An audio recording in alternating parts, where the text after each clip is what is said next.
गुरुदेव की अतिचार गति सामने है संकट की स्थिति। जैसा हमें पता है, गुरुदेव अतिचार गति में यात्रा कर रहे हैं। 18 अक्टूबर को उन्होंने मिथुन राशि से कर्क राशि में प्रवेश किया था और अब तुरंत 5 दिसंबर को वे पुनश्च मिथुन राशि में प्रवेश करने वाले हैं। शनिदेव मीन राशि में अर्थात गुरुदेव की राशि में विराजमान है। विश्व तीसरे महायुद्ध के द्वार पर खड़ा है। नमस्कार, मैं एस्ट्रो गुरुमा डॉक्टर ज्योति जोशी सभी ज्योतिष प्रेमियों का हार्दिक स्वागत करती हूँ। गुरुदेव पुनश्च मिथुन राशि में आने वाले हैं, जिसके विश्व पर और भारत पर क्या परिणाम होंगे, इस विषय पर आज हम वार्तालाप करने वाले हैं। भारत की ओर से लिया जाने वाला बड़ा निर्णय, युद्ध, प्राकृतिक आपदा, महासत्ता जैसी कई चीज़ें इस काल में होने वाली है। उन सभी पर हम वार्तालाप करेंगे, इसीलिए वीडियो को अंत तक देखना न भूलें, क्योंकि इन सभी चीज़ों का सभी पर प्रत्यक्ष अप्रत्यक्ष रूप से बड़ा परिणाम होने वाला है। ये जानकारी आपको पसंद आए तो वीडियो को शेयर करें ताकि दूसरों तक पहुंच सके। –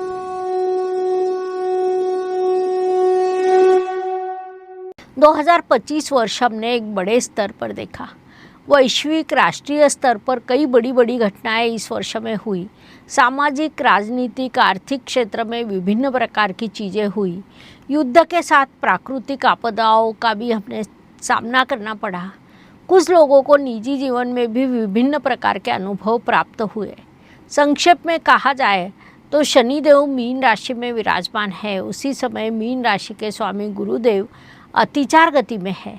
वायु तत्व बिगड़ा हुआ है, जिस कारण प्राकृतिक आपदा के साथ युद्ध की स्थिति, सामाजिक आर्थिक समतोल बिगड़ा हुआ है। जल तत्व बिगड़ने के कारण तेज बारिश, बाढ़, तूफान जैसी प्राकृतिक आपदाओं का निर्माण हुआ था। 18 अक्टूबर को गुरुदेव जब कर्क राशि में गए, तब क्या प्रश्न समाप्त हो गए थे?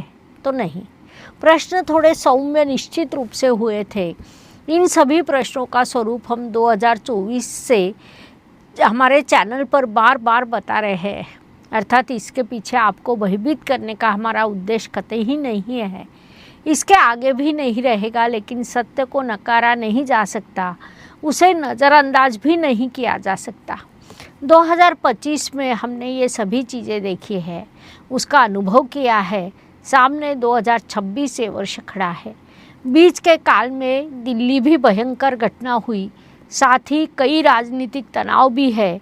ये सभी संकेत वक्री और अतिचार गति के गुरुदेव से समाप्त प्राप्त हो रहे हैं। महत्वपूर्ण बात है कि प्रश्न समाप्त नहीं हुए, बल्कि अधिक बढ़ने वाले हैं।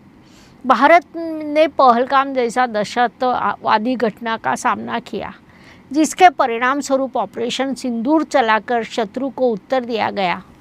महत्वपूर्ण बात है कि तब भारत ने समझदारी दिखाकर 4 दिन में स्थिति को नियंत्रित किया, क्योंकि युद्ध में किसी का लाभ नहीं होता है। तब डिप्लोमेसी भी विजय हुआ था। फिर भी पाकिस्तान को अक्ल नहीं आई और आएगी भी नहीं, क्योंकि उसके पीछे अमेरिका और चीन जैसी बड़ी शक्तियां का हाथ है।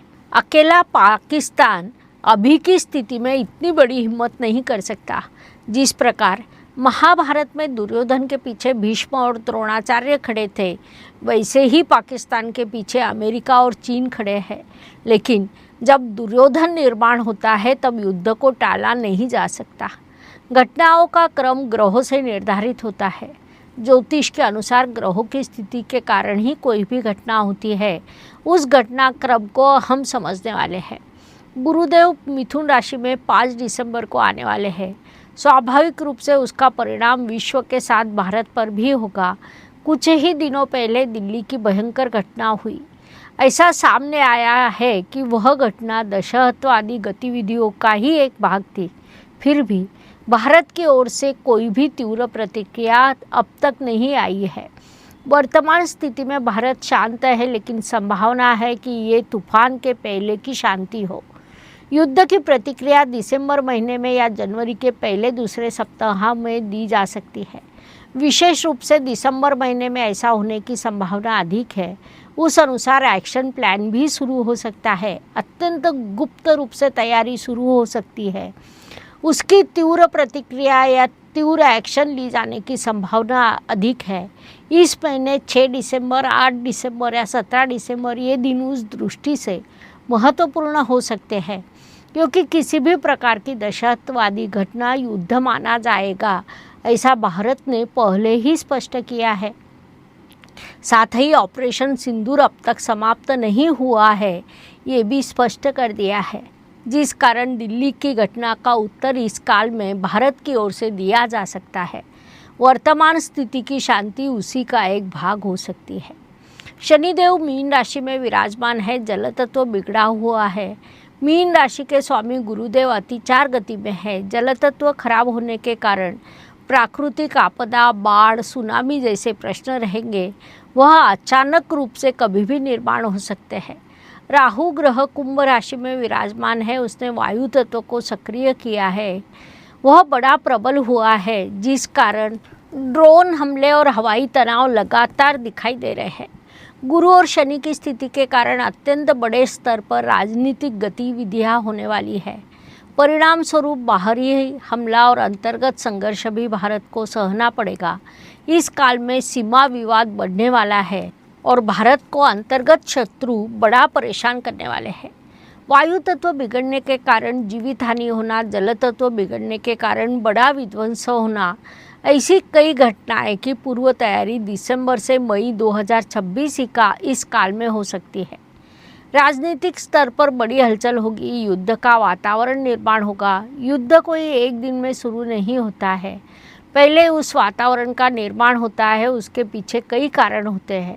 सभी कारणों के एक साथ परिणाम से युद्ध होता है। उस वातावरण का निर्माण 2026 में होते हुए दिखाई दे रहा है।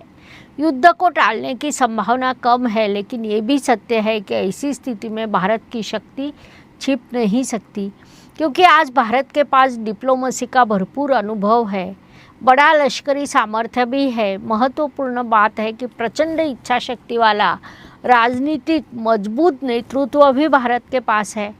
मोदी जी का अंतर्राष्ट्रीय दबदबा, उनके अंतर्राष्ट्रीय संबंध यहाँ देश के लिए उपयुक्त हो सकते हैं, लेकिन इस काल में अंतर्गत संघर्ष बढ़ने वाला है, जो हमारे लिए सबसे बड़ी परेशानी का कारण बनेगा। आर्थिक तनाव बढ़ेगा, सीमा पर तनाव बढ़ेगा, ऊर्जा संकट निर्माण होने की संभावना है। ये सब भले ही सत्य हो, फिर भी हमारा भारत देश आने वाले समय में निश्चित रूप से महासत्ता बनने वाला है। धर्म के लिए शस्त्र उठाना ये शौर्य की शाश्वत कीमत होती है, ऐसा भगवान श्री कृष्ण ने अर्जुन से कहा था। आज ऐसा वातावरण निर्माण हुआ है कि भारत को धर्म के लिए शस्त्र उठाने पड़ेंगे। संभावना है कि उसकी अत्यंत बड़ी कीमत भी चुकानी पड़े। अब यहाँ पर धर्म का अर्थ गलत ना निकाले।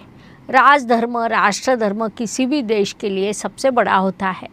महाभारत का युद्ध भी राजधर्म और धर्म अधर्म के लिए ही हुआ था।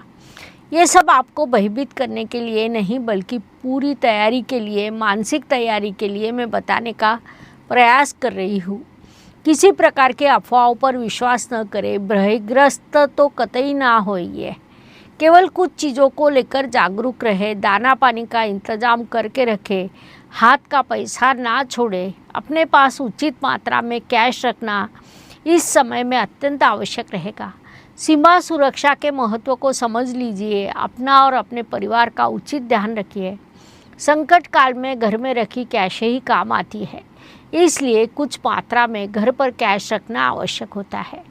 आध्यात्मिक स्तर पर सभी नागरिकों ने गुरुदेव की उपासना करना, श्री विष्णु सहस्त्र नाम की साधना करना या ओम ग्राम ग्रीम ग्रोम सह गुरुवे नमः इस मंत्र का जाप करना, ये चीज़ें अत्यंत महत्वपूर्ण रहेगी। अर्थात भय से नहीं, बल्कि श्रद्धा एवं सजगता से करें। एक बात ध्यान में ले कि महाभारत में कुरुक्षेत्र पर युद्ध समाप्त होने के बाद जो दुख दिखाई दिया था, वैसा हर युद्ध में दिखाई देता है, जिस कारण युद्ध का कभी भी समर्थन नहीं किया जा सकता। उससे लाभ की तुलना में नुकसान अधिक होता है। युद्ध के बाद होने वाला नुकसान अत्यंत बड़ा होता है, लेकिन अधर्म बढ़ने पर युद्ध अंतिम विकल्प होता है। आज विश्व एक अलग मोड़ पर खड़ा है। संभावना है कि भारत धर्म रक्षक के रूप में सामने आ रहा है। आने वाले समय में महासत्ता भी बनने वाला है, अर्थात उसके लिए उतनी बड़ी कीमत भी चुकानी पड़ेगी। अब आपके लिए कुछ प्रश्न हैं। भारत को महासत्ता बनाने के लिए कौन से बदलाव आपको आवश्यक लगते हैं? दूसरा प्रश्न, गुरुदेव का मिथुन राशि में पुनरागमन के संदर्भ में आपके क्या अनुभव है? इन प्रश्नों के उत्तर कमेंट बॉक्स में लिखें। इस प्रकार गुरुदेव का मिथुन राशि में गोचर, विश्व और भारत पर होने वाले परिणाम, ये विषय स्पष्ट करने के लिए इतनी जानकारी पर्याप्त है। हम यहीं पर रुकते हैं। अगले भाग में हम ज्योतिष की नवीनतम जानकारी के साथ पुनश्च मिलेंगे। वीडियो अच्छा लगा हो तो वीडियो शेयर करना ना भूलें ताकि दूसरों तक पहुंच सके। धन्यवाद। शुभम भवतु। जय ज्योतिष। ज्योतिष का अध्ययन तथा शास्त्र की शास्त्रीय तरीके से पढ़ाई करने के लिए मेरी 2 किताबें प्रकाशित हो चुकी है, उनका अवश्य लाभ लीजिए। Please like, share and subscribe the channel. और हाँ, बेल आइकॉन दबाना ना भूलें। धन्यवाद।